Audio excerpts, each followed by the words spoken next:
Welcome to Pots, Pans, and Pioneers. Today, Bill and I are going to talk about the good and bad of homesteading your first year. Our experience, not everybody's experience, but what's happened to us, and then we'll conclude it with what we've learned. We'll summarize it. How's that? We'll just summarize it. Sure. So, you want to start with the good or the bad? Well, the good's fine. Okay. So, it took us 3 years of research and really willpower and planning to find this property.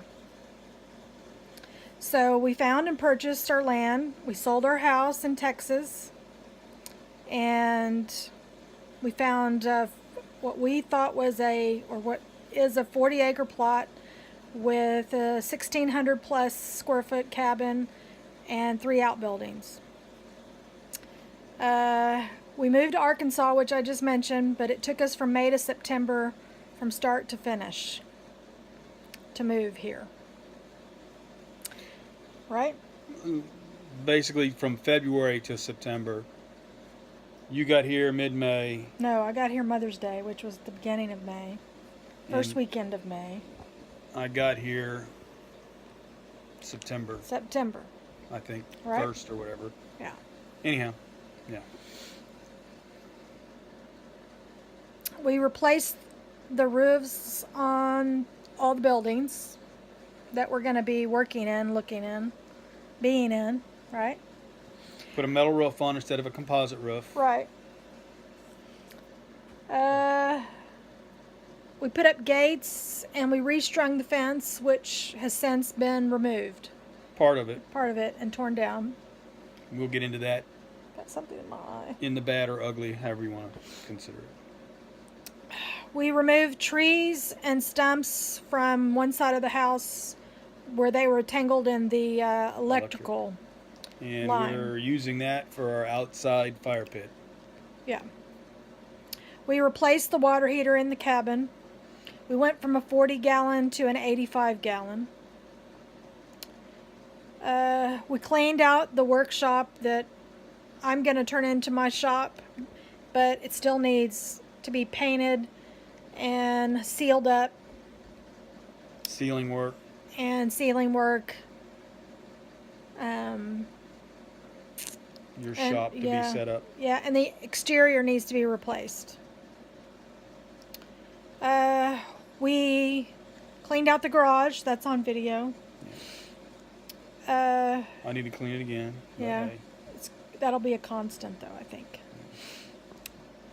We built the fire pit, which, if you miss that video, you'll find it on Bill's channel. We rebuilt a portion of the kitchen wall. We took out a cabinetry, a bunch of cabinetry on the end of the kitchen, and there was no floor. It was dirt. That's And so he had to Part of it. pour concrete and... that's part of the bad. Right, but we did rebuild Yeah, it, though. We rebuilt that. We built the counter space where I'm working at right now for later. Right. We installed electrical outlet on the exterior of the porch so that I can have holiday decor and stuff out there. Or we can plug in a Stereo and play. play music or whatever. I got a new stove for Christmas, so that's a new thing. We built out an office space for Bill since he works from home now.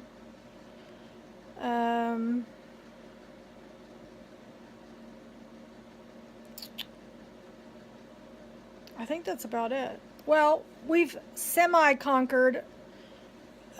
We have a huge armadillo loss on the property. I think you've killed about 15 armadillo, It's somewhere not really in a that range. loss. It's Well, it is for their family. their loss, our gain. One of the other things, we just finished off another project in our hallway, which you'll see a video on that.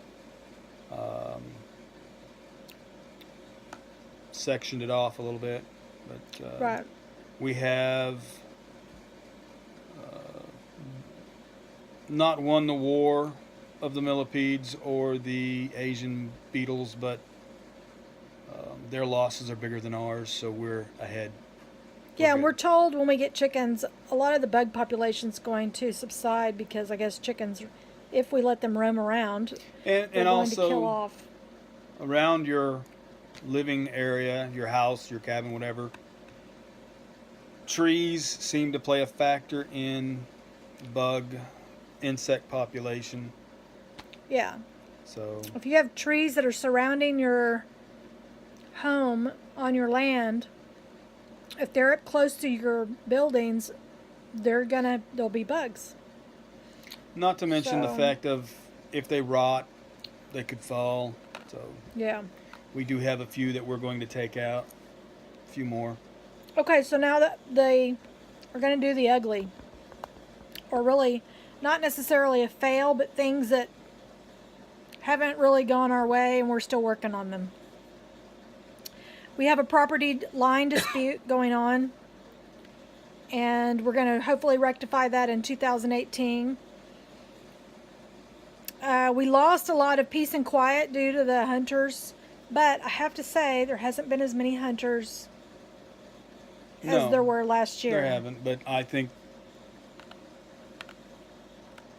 our being here has played a factor in the wildlife being as prevalent as it was before. We've made a lot of noise here.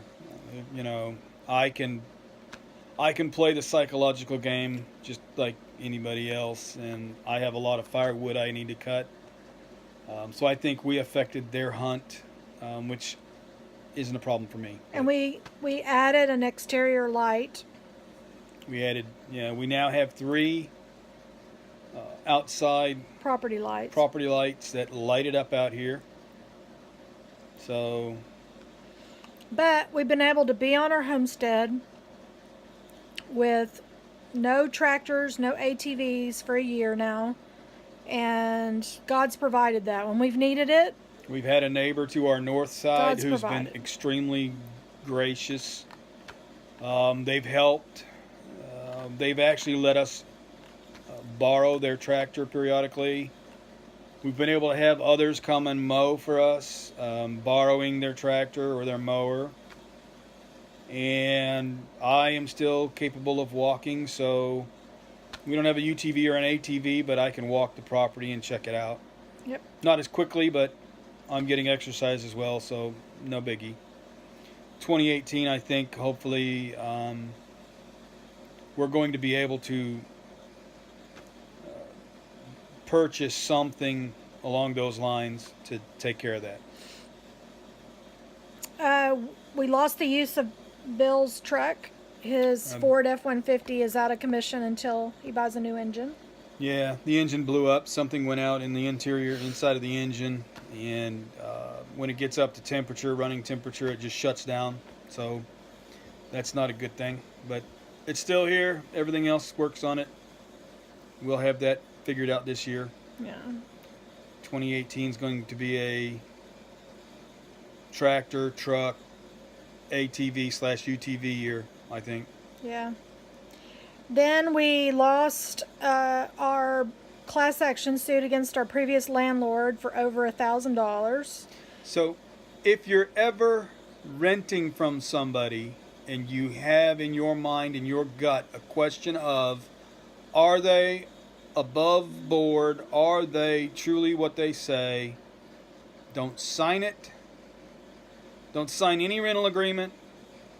Don't do anything until you get them to change what you want them to change, because on a technicality, when you sign the document, it's a legal binding document. Even though the landlord doesn't follow through and they illegally keep what it should be yours, they win because you signed their lease agreement. And if your landlord lives directly behind you or in front of you, it doesn't matter. You have to certify mail No matter what they any say. and all documents, even if they say, no, just hand it to me. That was the real technicality, because we didn't actually send them a certified letter telling them we were no longer going to rent. We were terminating our lease agreement at the end of the lease. If we had done that, we would have won. We didn't. We sent him an email, and that didn't do it because Well, he acknowledged the email. he acknowledged the email, notice. but by law, because we signed the lease and the lease had, you must send certified mail. We lost on that technicality. But in my mind, we really didn't lose because God's going to get him. And God does a so much better job, in my experience, in reprimanding people than anybody I know.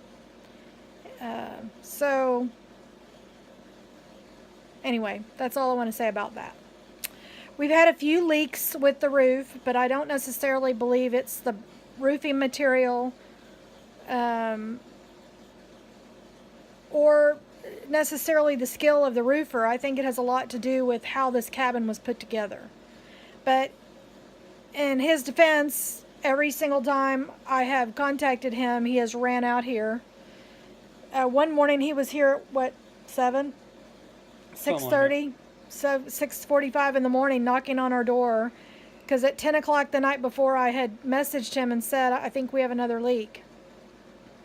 He's just a great guy. And he doesn't roof full time, but he's really, tried hard to do that. What? Turn the camera. I did.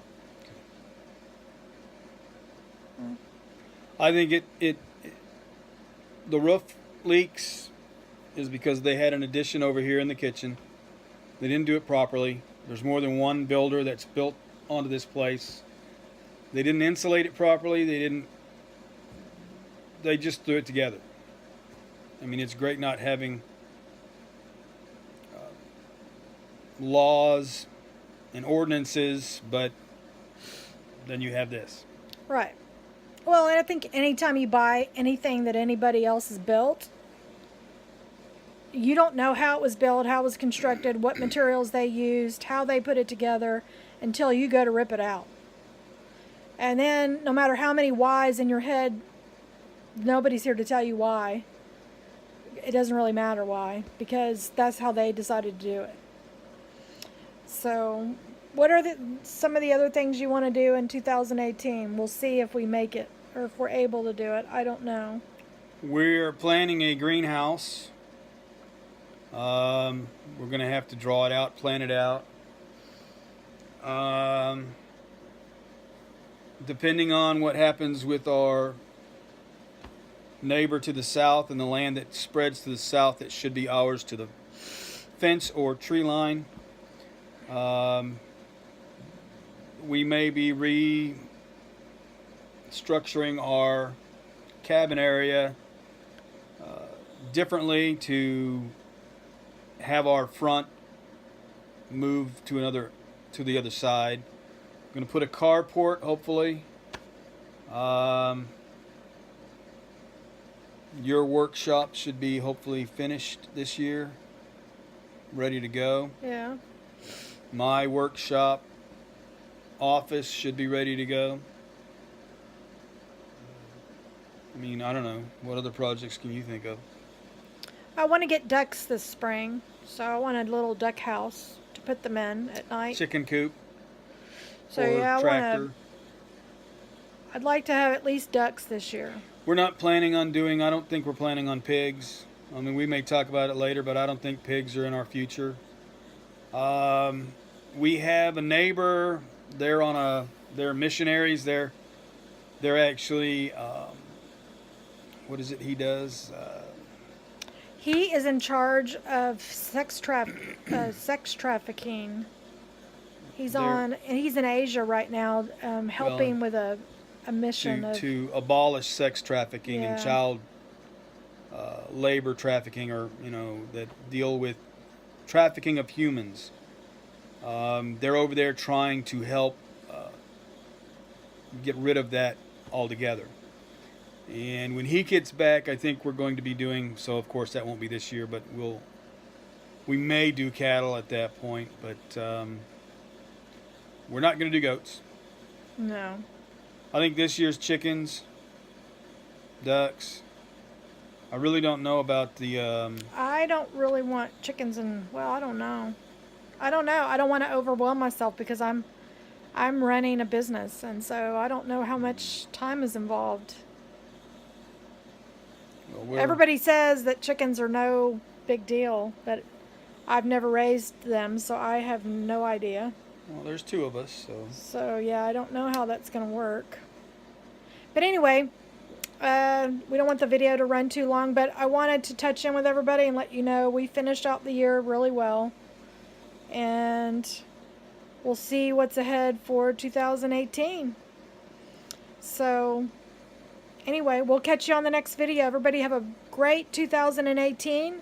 And we would love to hear what y'all are doing for 2018 on your homestead or goals that you may have set, and any ideas you might have for us on what types of animals you think we ought to get. And just leave them down in the comments.